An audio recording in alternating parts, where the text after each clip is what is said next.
नमस्कार। World news में आज चीन ने अमेरिका को साफ चेतावनी दे दी है।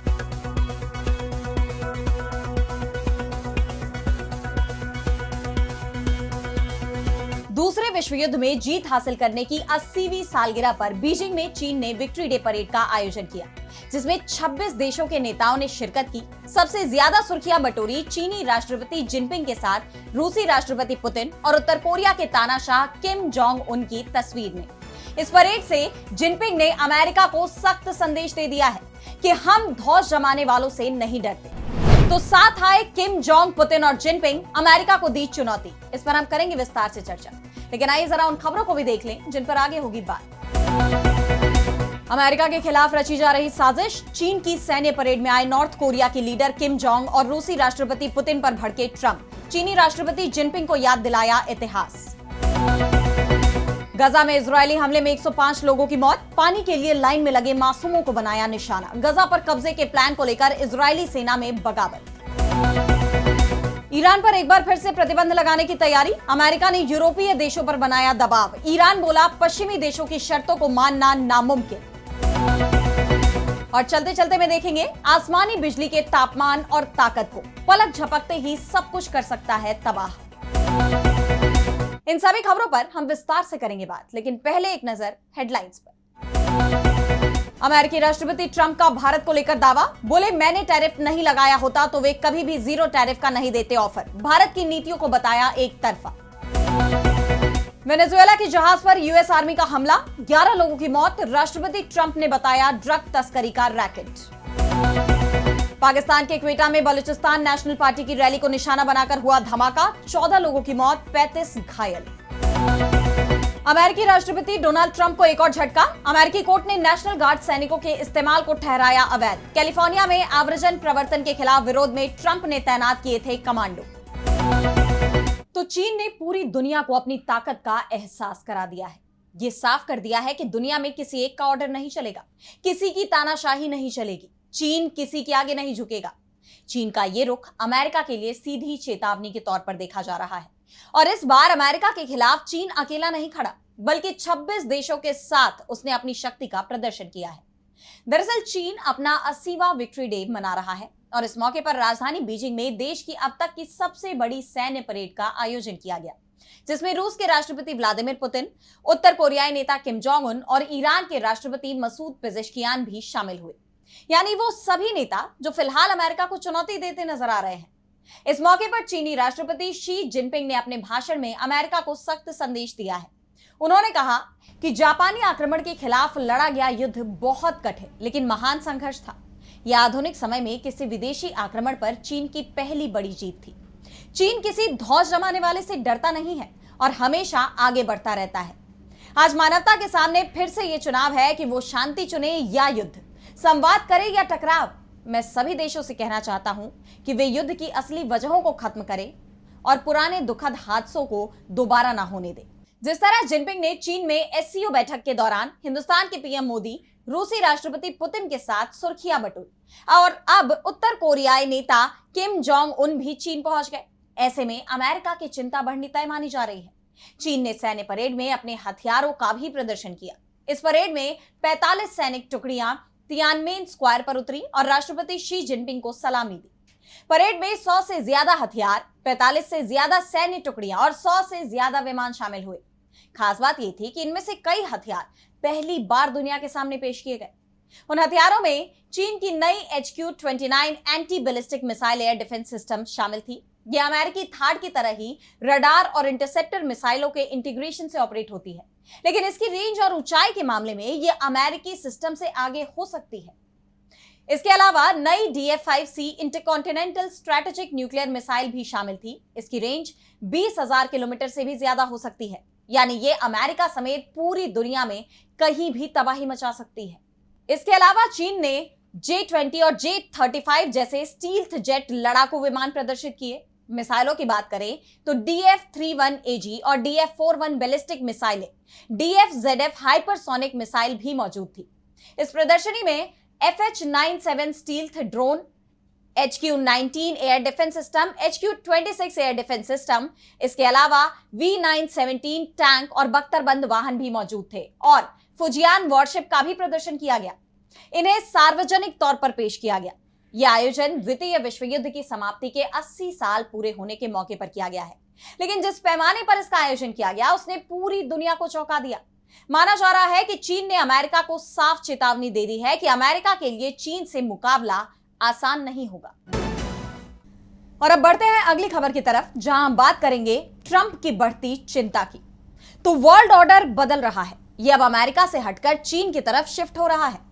एक तरफ अमेरिका के दोस्त उससे नाराज हैं और इसका कारण है डोनाल्ड ट्रंप की टैरिफ नीतियां, तो दूसरी तरफ चीन दुनिया भर के देशों को अपने पाले में कर रहा है। चीन की बढ़ती ताकत की झलक उसने बीजिंग में विक्ट्री डे परेड में दिखाई, लेकिन शी जिनपिंग, व्लादिमीर पुतिन और किम जोंग की एक साथ जो तस्वीर सामने आई तो अब ट्रंप को पसंद नहीं आ रही है, जिसे लेकर ट्रंप ने ट्रूथ सोशल पर प्रतिक्रिया दी। यहां तक कह दिया कि पुतिन और शी जिनपिंग अमेरिका के खिलाफ साजिश रच रहे हैं। दरअसल ट्रंप की सबसे बड़ी चिंता भी यही है कि अब कई देश अमेरिका की जगह चीन की तरफ देख रहे हैं। ट्रंप ने चीन के विक्ट्री डे परेड को लेकर कहा कि राष्ट्रपति शी और चीन के शानदार लोग अच्छे से जश्न मनाएं। जब आप अमेरिका के खिलाफ साजिश करें तो व्लादिमीर पुतिन और किम जोंग उनको मेरी तरफ से शुभकामनाएं दें। ये दोनों अमेरिका के खिलाफ साजिश कर रहे हैं। ट्रंप की नाराजगी का कारण यूक्रेन जंग को भी माना जा रहा है। जहां पुतिन ट्रंप के दबाव को मानने के लिए तैयार नहीं है, तो दूसरी तरफ किम जोंग उन ने भी अपनी सेना यूक्रेन के खिलाफ लड़ने के लिए रूस भेजी है, जिसे अमेरिका अपने खिलाफ साजिश मान रहा है।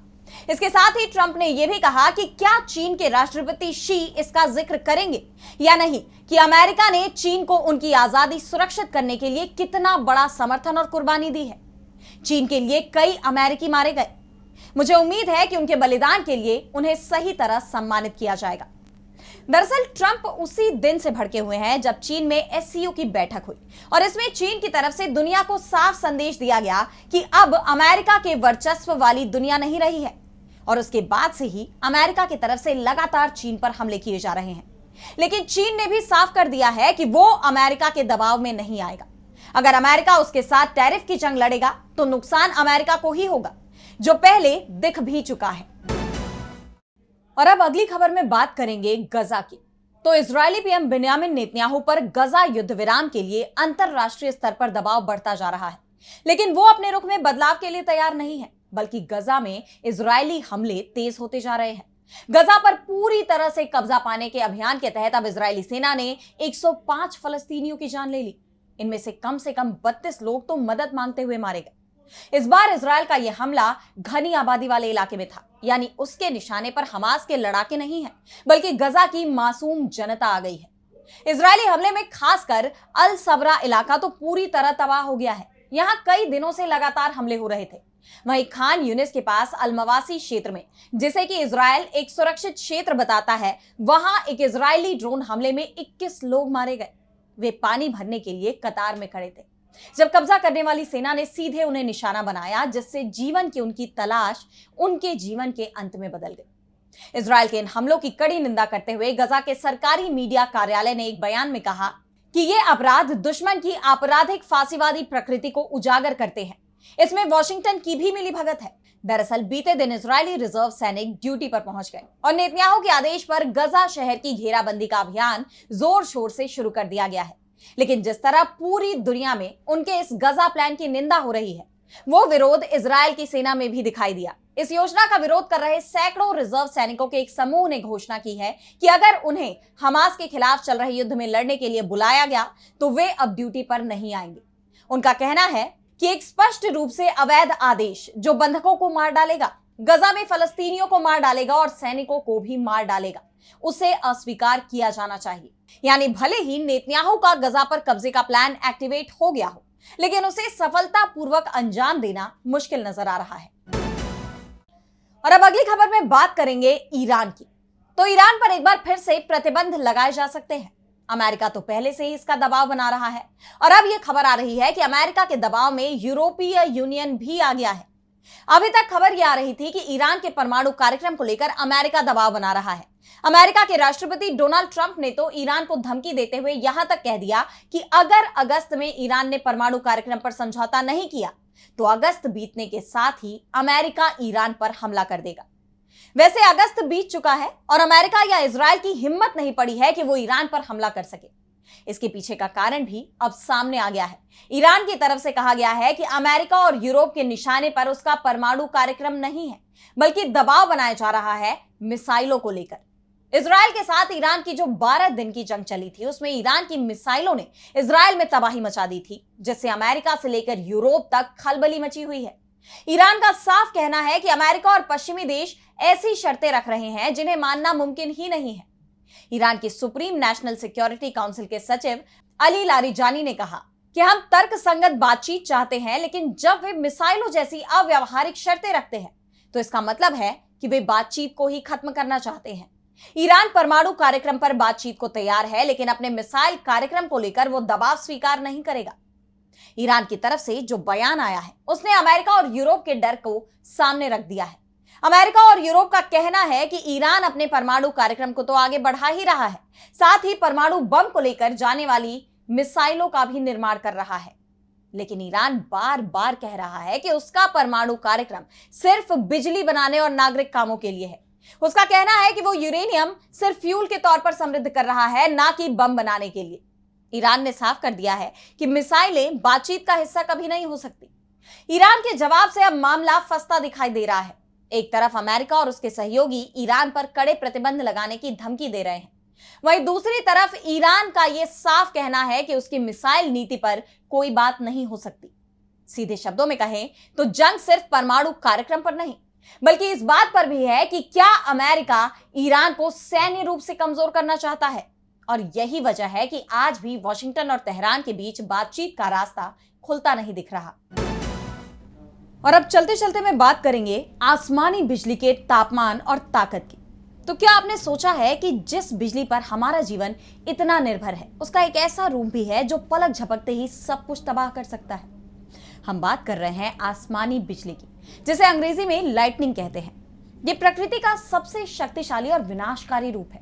जब हमारे घरों में 120 वोल्ट की बिजली चली जाती है तो हम बेचैन हो जाते हैं, लेकिन आसमान से गिरने वाली बिजली में 10 करोड़ वोल्ट से भी ज्यादा का करंट हो सकता है।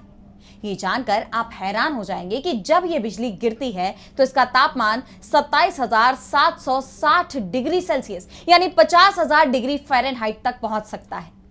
ये सूर्य की सतह से भी लगभग 5 गुना ज्यादा गर्म होता है।